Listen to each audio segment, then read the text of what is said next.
Aujourd'hui, on va pas analyser une scène en particulier, mais plutôt une façon de faire évoluer des personnages dans un film. Alors comment on fait pour montrer que des personnages prennent des chemins différents tout au long du film ? Autrement que par les dialogues ou par le scénario, je veux dire. Eh bien par la mise en scène. Ça semble logique. Durant mon revisionnage de Marriage Story, il y a quelque chose que j'ai remarqué sur la façon de montrer aux spectateurs l'évolution des personnages et leur psyché sans même les faire parler. Ne pas montrer l'évidence, mais la montrer quand même. Ne rien dire en disant tout. Comment on fait ? C'est plutôt simple. Enfin, comme à chaque fois, c'est simple une fois qu'on l'a vu, évidemment.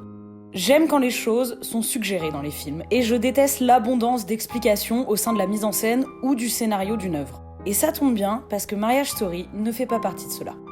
Marriage Story, c'est l'histoire d'un divorce, d'une déchirure amoureuse qui va briser une famille. On suit le parcours de Charlie, metteur en scène, et Nicole, actrice devenue sa muse au fil de leur relation. Durant tout le film, il y aura une mélancolie et une amertume quant à la déliaison entre deux personnes qui se sont aimées. Et ils ne vont pas vivre le divorce de la même manière, même si cela les peine énormément tous les deux. Pour commencer, c'est Nicole qui va demander le divorce. Elle se sent prisonnière de son mariage. Elle a tout abandonné pour les rêves de Charlie. Et le divorce va être une forme de libération intérieure pour Nicole. Pour Charlie, ça va être l'inverse. Il va devoir déménager, il va tout faire pour plaire à son fils et va mettre tout son argent dans un divorce qui va le mettre plus bactère. Du coup, comment on voit tout ça à l'écran ? Des amis à moi m'ont dit que c'était quelque chose qu'on sentait. Mais si on le sent, c'est grâce au réalisateur qui a voulu qu'on le sente. Et s'il a voulu qu'on ressente ça, il a forcément fait quelque chose pour que ça se ressente. Vous suivez ? Donc, qu'est-ce qu'il a fait ?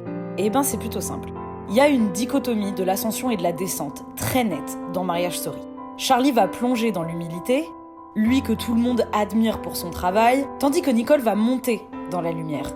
Elle qui a toujours vécu dans l'ombre de son mari, ou plutôt qui a décidé de vivre dans l'ombre de son mari. Mais c'est un autre débat. Cette dichotomie va être illustrée de la manière la plus simple, mais la plus élégante. Quand je dis élégant, c'est que ça n'a pas été surexpliqué, comme certains réalisateurs peuvent le faire dans leurs films.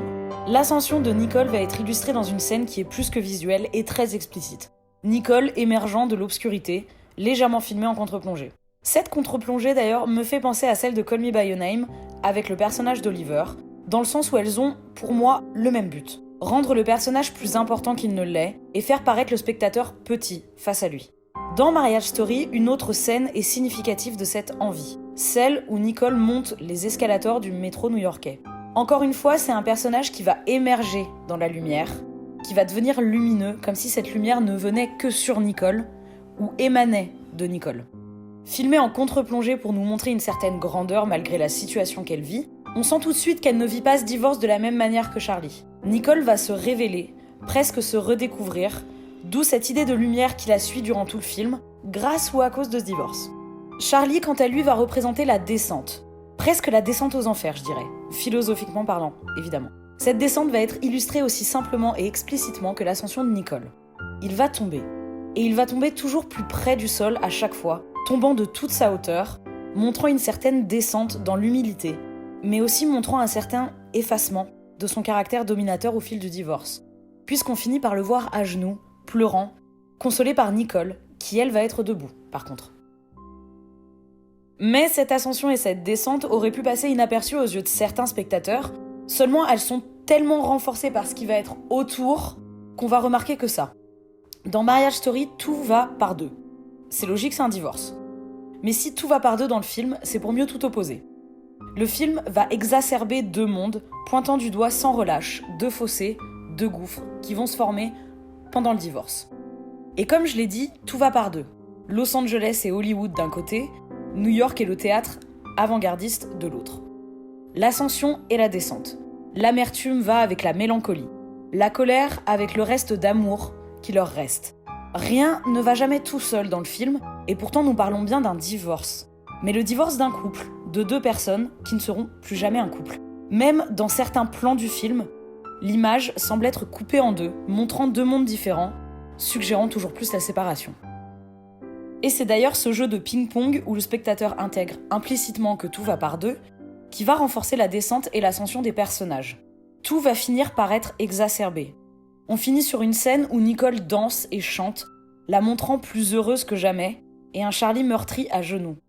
C'est aussi pour ça que pour moi, Marriage Story se veut être non pas une étude sur la séparation d'un couple, mais sur les individus qui composent un mariage, puisque dès le début, ils ne sont déjà plus un couple.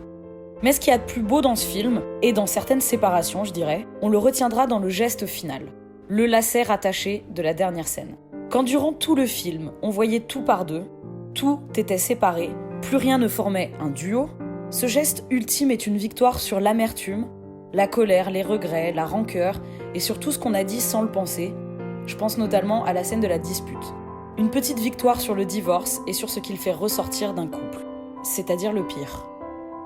Voilà, j'espère que cette vidéo vous aura plu. C'était surtout l'occasion pour moi de vous parler de Marriage Story, qui est pour moi un film qui m'a énormément marqué. On se dit à la prochaine, n'oubliez pas de regarder plein de films, surtout en cette période de confinement. Ciao!